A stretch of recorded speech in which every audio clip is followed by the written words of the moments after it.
So hello everyone, this is your Gaurav भैया। तो आज की वीडियो के अंदर यार मैं क्लास 10th की जो नई वाली एनसीईआरटी बुक है ना, उसकी एक्सरसाइज नंबर 1.2 का क्वेश्चन नंबर 2 करवाने वाला हूं। देखो यार, ये जो क्वेश्चन है ना, बहुत सारे बच्चों को मुश्किल लगता है, लेकिन एक्चुअली में ये क्वेश्चन बहुत ईजी है। और अब मैं आपको बताता हूं कि इस क्वेश्चन को और भी ईजी तरीके से कैसे कर सकते हैं। तो देखते हैं इस क्वेश्चन में हमें क्या बोला गया है। क्वेश्चन में बोला गया है प्रूव दैट 3 + 2√5 इज इरेशनल।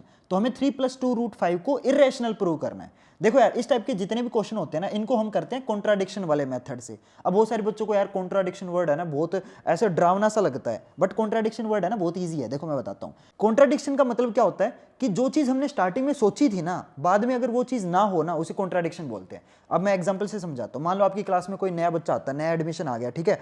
वो बच्चे को देख के आपको लगता है यार ये तो सुंदर दिखता है, ये तो स्मार्ट भी दिखता है, इंटेलिजेंट भी लगता है। आप सोचते हो कि यार ये लड़का अच्छा भी होगा, और बाद में यार वो लड़का है ना बहुत घटिया निकल जाए। तो आपने उसके रिगार्डिंग स्टार्टिंग में जो जो चीजें सोची थी, बाद में वो गलत साबित हो गई, तो वो कॉन्ट्राडिक्शन है। यानी कि जो चीज आप स्टार्टिंग में सोच के चले थे, बाद में वो चीज गलत प्रूव हो जाए, उसे कॉन्ट्राडिक्शन बोलते हैं। अब कॉन्ट्राडिक्शन का इस क्वेश्चन से क्या लेना देना है मैं बताता हूं। अब जैसे आपको पता है चीजें ना दो ही होती है, या तो कोई चीज रैशनल होती है या कोई चीज इरेशनल होती है, ठीक है। तो अगर इस क्वेश्चन में मेरे को इरेशनल प्रूव करना है, तो अगर मैं ये प्रूव कर दूं कि भाई 3 + 2√5 जो है ना वो रैशनल नहीं है, तो ऑब्वियस ही बात है, दो ही ऑप्शन है ना हमारे पास, या तो कोई चीज रैशनल होती है या कोई इरेशनल होती है। तो अगर 3 + 2√5 मेरा रैशनल नहीं है, तो एक ही ऑप्शन बच गया कि वो इरेशनल हो जाएगा। तो इस तरीके से मेरे को क्वेश्चन को करना है। चलो मैं एक एग्जाम्पल से समझाता हूँ। मान लो मेरे पास एक बैग है, ठीक है। उस बैग के अंदर एक बॉल रेड कलर की है, दूसरी बॉल मेरे पास मान लो ब्लू कलर की है, ठीक है। और मैं रैंडमली कोई भी बॉल बाहर निकाल लेता हूं, और जो बॉल मेरी बाहर आई है ना वो मेरी रेड नहीं है। इसका मतलब ऑब्वियस ही बात है, वो जो बाहर बॉल आई है वो ब्लू होगी, क्योंकि रेड तो नहीं है ना। तो एक ही बॉल बच गई, ब्लू होगी। तो वही कंसेप्ट है इस क्वेश्चन के अंदर। अगर मैं ये प्रूव कर दूं कि 3 + 2√5 जो है वो रैशनल नहीं है, तो ऑब्वियस ही बात है ये क्या हो जाएगा, ये अपने आप इरेशनल हो जाएगा। तो इस क्वेश्चन को हम इस तरीके से करेंगे। तो आपको एक बार पूरा क्वेश्चन का जो कंसेप्ट है वो समझ आ गया, ठीक है। अब हम क्वेश्चन को शुरू करते हैं। ओके, तो हम अज्यूम कर लेते हैं कि भाई 3 + 2√5 जो है ना वो रैशनल है, ठीक है। तो हम ये मान लेते हैं, लेट 3 + 2√5 इज रैशनल। क्लियर, ठीक है। तो मैंने ये मान लिया कि भाई 3 + 2√5 जो है वो रैशनल है। जब हम सोल्व करेंगे ना, बाद में देखना ये आ जाएगा कि ये बेचारा रैशनल नहीं था।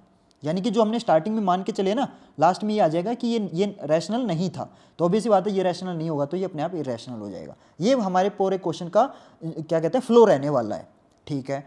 तो अब आपको पता है रैशनल की क्या खास बात होती है, रैशनल का मतलब क्या होता है, मेरे को तो ये बताओ। बहुत सारे मतलब हर टीचर है ना रैशनल रैशनल करने लग जाता है, लेकिन बच्चों को पता ही नहीं चलता कि भाई रैशनल का मतलब क्या है। रैशनल आपके वो नंबर होते हैं जो आपके फ्रैक्शन की फॉर्म में लिखे जा सकें। अब फ्रैक्शन का मतलब क्या होता है कि कोई भी चीज़ बाय की फॉर्म में लिखी जा सके। जैसे 1/2 हो गया, 2/3 हो गया, 1000/3 हो गया। ये सारे क्या हैं, ये फ्रैक्शन है ना। तो रैशनल नंबर जो होते हैं वो आपके इस फॉर्म में लिखे जा सकते हैं। तो अगर मेरा 3 + 2√5 जो है वो रैशनल है, तो भी सी बात है ये भी मेरा इस फॉर्म में लिखा जा सकता है। रैशनल का तो मतलब यही है ना। तो अगर ये 3 + 2√5 जो है वो मेरा अगर रैशनल है, तो मैं 3 + 2√5 को a/b की फॉर्म में लिख सकता हूं। a/b की फॉर्म का मतलब न्यूमरेटर बाय डिनोमिनेटर। और कोई भी चीज जब फ्रैक्शन की फॉर्म में लिखी जाती है ना, तो एक बात का ध्यान रखना कि उसमें जो डिनोमिनेटर है ना वो कभी भी जीरो नहीं हो सकता। अब यहाँ पे क्या ऐसा हो सकता है कि 1/0 लिख दूं, तो अगर कोई भी चीज 1/0 है तो वो तो फ्रैक्शन है ही नहीं ना।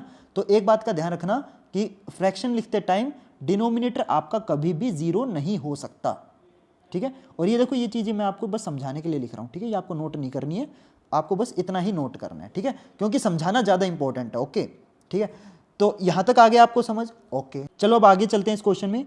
अब अगला स्टेप क्या होता है कि लेफ्ट साइड में जो भी चीजें बिना रूट के है ना, जैसे ये 3 है, इसके साथ कोई भी रूट नहीं है, जो चीज बिना रूट के है उसको राइट साइड में ले जाओ, सिंपल। तो लेफ्ट साइड में सिर्फ रूट वाली चीजें रहेंगी और बिना रूट वाली चीजें आपकी राइट साइड चली जाएंगी। तो a/b, इधर देखो लेफ्ट साइड में 3 प्लस में है, तो इधर आके माइनस हो जाएगा। अब देखो 3 के नीचे हम बाय में 1 लगा सकते हैं, है ना, ठीक है। तो अब राइट साइड में हम क्या करेंगे, एलसीएम ले लेते हैं।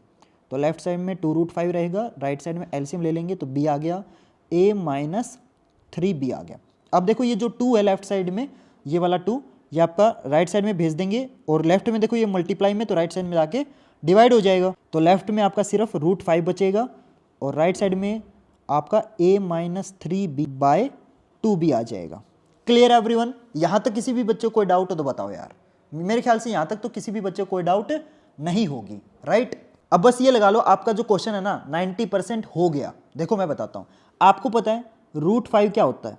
√5 इरेशनल होता है, राइट? एक काम करता हूँ मैं, बाकी के क्वेश्चन को ना इधर करता हूँ राइट साइड में, ठीक है? तो देखो हमारा कहाँ तक आ गया था, that √5 is equal to a-3b/2b आ चुका है।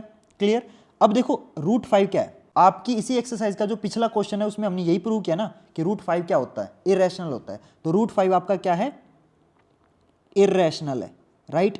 एंड राइट साइड में देखो यहाँ पे न्यूमरेटर है, नीचे डिनोमिनेटर है, राइट? तो न्यूमरेटर बाय डिनोमिनेटर क्या होता है? न्यूमरेटर बाय डिनोमिनेटर आपका क्या होता है, फ्रैक्शन होती है।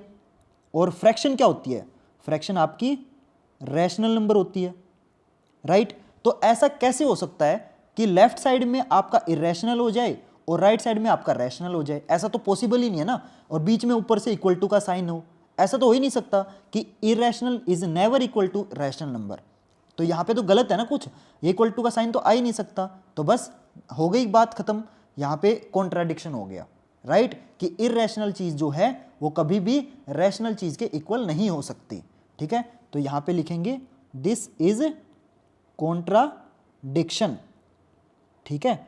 इरेशनल चीज कभी भी रैशनल के इक्वल नहीं हो सकती। जैसे 2 और 3 कभी भी इक्वल नहीं हो सकते। समझ में आई बात? क्यों? क्योंकि ओबीसी बात है ना, 2 की वैल्यू अलग होती है, 3 की वैल्यू अलग होती है। उसी तरीके से इरेशनल और रैशनल कभी भी इक्वल नहीं हो सकते। समझ में आया कंसेप्ट आपको? तो कॉन्ट्राडिक्शन हो गया मतलब जो चीज हमने स्टार्टिंग में सोची थी वो भी गलत साबित होगी। तो स्टार्टिंग में हमने क्या लिया था कि 3 + 2√5 जो है वो रैशनल है। तो यहाँ पे लिखेंगे नीचे, सो 3 + 2√5 जो है इज नॉट रैशनल, वो रैशनल नहीं होगा। अब दो ही ऑप्शन होते हैं ना, या तो कोई चीज रैशनल होती है या चीज कोई इरेशनल होती है। तो अगर 3 + 2√5 जो है वो रैशनल नहीं है तो एक ही ऑप्शन बच गया, देन 3 + 2√5 विल बी इरेशनल। तो बस क्वेश्चन कंप्लीट, ठीक है? तो यही तो प्रूव करना था ना, 3 + 2√5 को हमें इरेशनल प्रूव करना था, राइट? तो बस ये प्रूव हो गया। तो लास्ट में लिख देंगे हैंस प्रूव्ड। Clear everyone? आया समझ आपको? तो यहाँ पे बस कंसेप्ट यही था कि आपका ये न्यूमरेटर है, ठीक है? ये आपका डिनोमिनेटर है और न्यूमरेटर बाय डिनोमिनेटर क्या होती है, फ्रैक्शन होती है। और फ्रैक्शन क्या होती है, रैशनल होती है। और √5 आपको पता ही है इरेशनल होता है। तो irrational will never be equal to rational. Clear everyone? तो होप करता हूं यार आपको ये जो क्वेश्चन है बहुत अच्छे से समझ आया होगा। तो अगर आपको यार ये क्वेश्चन समझ आया तो आप सभी से रिक्वेस्ट है, प्लीज वीडियो को लाइक कर देना और चैनल को तो सब्सक्राइब करना बिल्कुल भी मत भूलना यार, क्योंकि मैं इसी टाइप की वीडियोस अपने चैनल पे अपलोड करता रहता हूं। तो अगर आप चैनल को सब्सक्राइब कर लोगे ना तो उससे क्या होगा, जब भी मैं अगली वीडियो अपलोड करूंगा ना तो आपको पता चल जाएगा। और जाते जाते यार प्लीज वीडियो को अपने फ्रेंड्स और क्लासमेट के साथ जरूर शेयर कर देना ताकि उनको भी इस वीडियो से हेल्प मिल सके। तो गाइज मिलते हैं फिर अगली वीडियो में नए क्वेश्चन के साथ, तब तक के लिए good bye and have a nice day.